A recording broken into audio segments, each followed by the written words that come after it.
दलाल साहब का माइक खोलें। Sir thank you very much.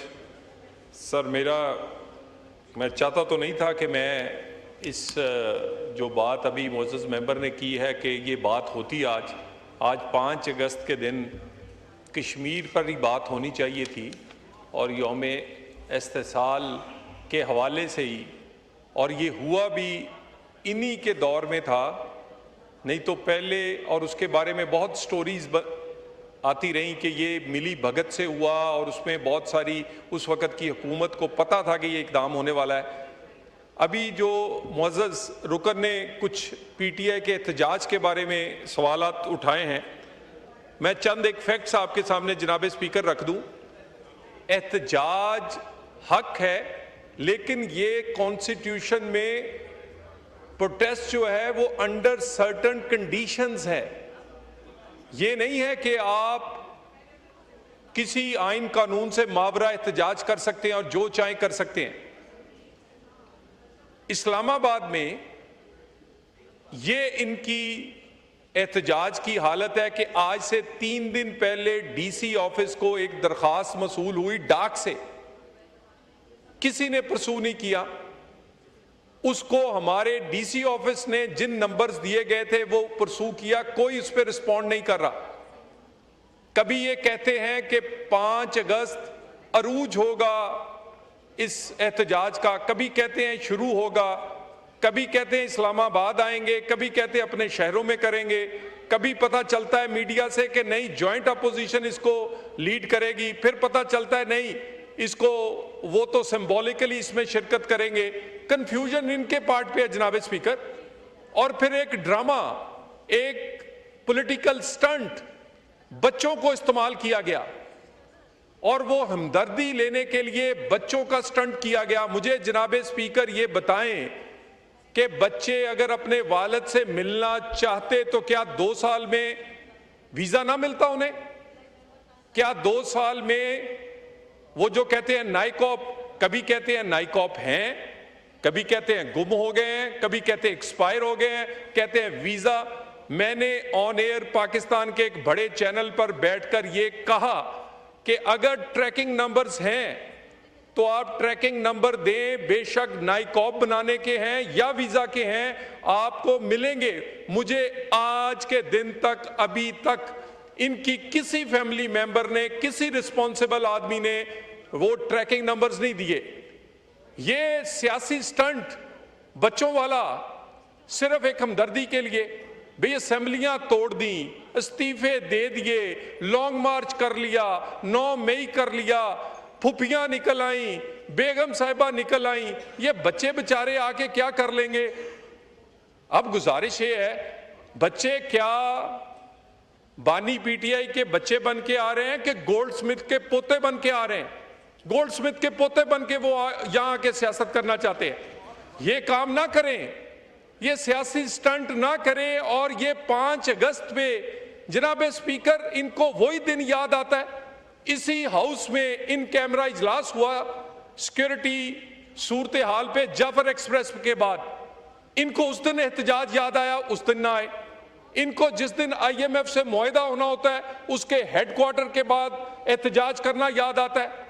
Pakistan और पाकिस्तान पर सफरी पाबंदियां और बाकी पाबंदियां लगाने के लिए उतनी लॉबिंग पाकिस्तान के खिलाफ किसी दुश्मन मुल्क ने नहीं की जिसने पीटीआई के वहां के लोगों ने लॉबिंग की और करारदादें पाकिस्तान के खिलाफ मंजूर करवाई गई। मुझे ये बताएं, भाई कंफ्यूजन आपके अंदर है, डिवाइड आपके अंदर है, मगर आप दूसरी साइड पर हम पे क्यों डालते हैं? आप एहतजाज करें, 100 बार करें, हम गिरफ्तार नहीं करेंगे। और हमें कोई शौक नहीं है वो आंटी रिहाना को या किसी को कानून 80 साल का तोड़े या 18 साल का तोड़े, एक जैसी बात है। आप क्यों इंटीमेट नहीं करते इंतजामिया को कि हमने एहतजाज करना है, फलां जगह करना है, हम प्रोटेक्शन भी देंगे, सिक्योरिटी भी देंगे। इंटीरियर मिनिस्ट्री ने कल चारों सूबों के साथ मिलकर हमने 5 अगस्त कश्मीर वाले मामले पे भी और इनके एहतजाज पे मीटिंग की और सबको कहा कि इनसे राब्ता करें और पूछें ये कहां एहतजाज करना चाह रहे हैं। लेकिन किसी का कोई राब्ता नहीं। मीडिया से खबर मिलती है, रात 10 बजे खबर मिली कि केपी हाउस में इकट्ठे होंगे और यहां से अडियाला जाएंगे।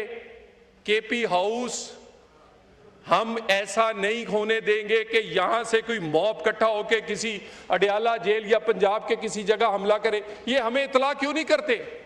ये इंतजामिया को ऑन बोर्ड क्यों नहीं लेते? हम सहूलत देंगे, प्रोटेक्शन देंगे, और एहतजाज इन्होंने करना नहीं। खबरें कभी कोई। बाकी जनाबे स्पीकर दोबारा कह दें कि हर उस मौके को जो पाकिस्तान के कौमी मुफाद से वाबस्ता होता है, वो 5 अगस्त का हो, IMF हो, वो नेशनल सिक्योरिटी की हमारी ये दहशतगर्दी का मामला हो, ये उस वक़्त और उसी दिन एहतजाज करते हैं। बाकी ज़ायरीन के हवाले से बड़ी डिटेल मेरी मीटिंग भी वज़ीर दाखिला के कहने पे ज़ायरीन के नुमाइंदों से हुई थी। हमने उनसे बहुत सारी चीज़ें अर्ज़ की थी। आज वज़ीर दिफा ने वज़ीर आज़म की तरफ से एक मैसेज दिया है। बाजौड़ के हवाले से कोई नया ऑपरेशन नहीं हो रहा। कोई हमारे मुअज़्ज़ज़ रुकन ने इस पे बात की है, कोई नया ऑपरेशन नहीं हो रहा। लेकिन जनाबे स्पीकर, सिक्योरिटी फोर्सेस लड़ रही हैं, पॉलिटिकल फोर्सेस केपी और बलूचिस्तान की कहां हैं?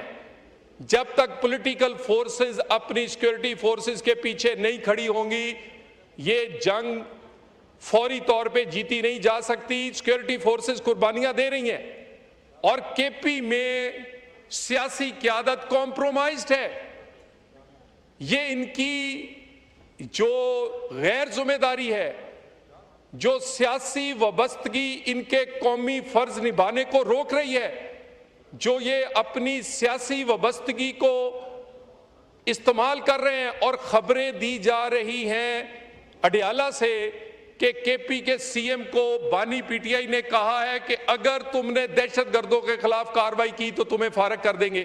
क्या पाकिस्तान में वो सीएम होंगे जो दहशतगर्दों के साथ बैठा करेंगे? क्या पाकिस्तान में वो सियासी जमातें हुकूमत करेंगी जो पाकिस्तानियों को कहीं फिरके की बुनियाद पर, कहीं इलाकाई निस्बत की बुनियाद पर वो सरेआम हमारे लोगों के गले उतारेंगे और हम उन दहशतगर्दी के लिए हमदर्दी अपनाएंगे? जनाबे स्पीकर, केपी का मसला सिक्योरिटी फोर्सेस का नहीं है, सियासी क़यादत की बुज़दिली का है, सियासी मोटिव्स का है। और इसी तरह बलूचिस्तान में भी सियासी क़यादत को अपना फर्ज निभाना होगा। बाकी रही बात, किसी किस्म का कोई नया ऑपरेशन नहीं हो रहा, लेकिन पुराना नेशनल एक्शन प्लान के काइनेटिक एंड नॉन काइनेटिक दोनों हिस्सों पर अमल जारी रहेगा। और हमने हमसाया मुमालिक से, ईरान के प्रेसिडेंट आए, ईरान के प्रेसिडेंट की बड़ी खुशाइंद बात की। उन्होंने कहा दहशतगर्दी से मिलकर लड़ेंगे। और आप देखिएगा दिनों में बलूचिस्तान में फर्क पड़ेगा। यहां से दहशतगर्दी करके जब सरहद पार भागते हैं, जब दोनों साइड से एक्शन होगा तो देखिएगा। और हम बड़े खुश हैं इस बात पे। और हम अफगानिस्तान से भी यही तवक्को करते हैं। हमने बड़ी उनके लिए एक लंबी कुर्बानी दी है। पाकिस्तान बनने के लिए पाकिस्तानियों ने उतनी कुर्बानियां नहीं दी जितनी अफगानिस्तान के लिए पाकिस्तानियों ने कुर्बानियां दी हैं, माली भी, जानी भी। भाई हम भी उसी तरह की उम्मीद रखते हैं। बाकी दहशतगर्दी पर क्लियर हमारा स्टैंस है। जो जमात जो उनके साथ खड़ी होगी, किसी तौर पर इस तरह की सियासी मोटिव्स पे आने वाले पे हम पीछे नहीं हटेंगे। कोई नया ऑपरेशन ना हो रहा है, ना करेंगे, लेकिन नेशनल एक्शन प्लान का अमल होगा। मैं दोबारा वार्न कर दूं बड़े आसान अल्फाज में, केपी बलूचिस्तान के सियासी जमातें अपना सियासी जिम्मेदारी को पहचाने। इनकी गैर जिम्मेदारी पाकिस्तान को कॉस्ट कर रही है, मजीद बर्दाश्त नहीं होगी। Thank you very much.